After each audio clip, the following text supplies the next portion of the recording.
আসসালামু আলাইকুম রহমতুল্লাহ। আশা করি সকলে ভালো আছেন। আর আজকে চলে আসলাম হচ্ছে গিয়ে সারদাগঞ্জে।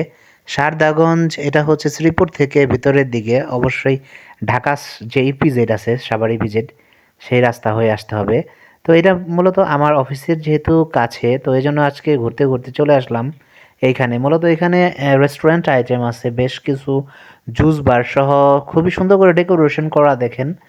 যে রেস্টুরেন্টগুলো করছে ইউনিক আইডিয়া নিয়ে করছে। এটা অবশ্য আমি এর আগেও অনলাইন মিডিয়াতে আমি দেখছিলাম এরকম, যে অ্যাকোরিয়াম বেসড রেস্টুরেন্ট। এখানে কিন্তু কালার মাছগুলা যে আছে দেখেন, অ্যাকোরিয়াম ফিশ দিয়ে সুন্দর করেই করছে। এখানে গরমের দিনে মূলত বেশ ভালো একটা ভাইবস পাবে যারা এখানে আসবে রেস্টুরেন্টগুলোতে। তো রেস্টুরেন্টগুলোতে বেশ কিছু আইটেম আছে এখানে, চাইনিজ আইটেম থেকে শুরু করে বাঙালি যে আইটেমগুলো সবই পাবেন এখানে আসলে।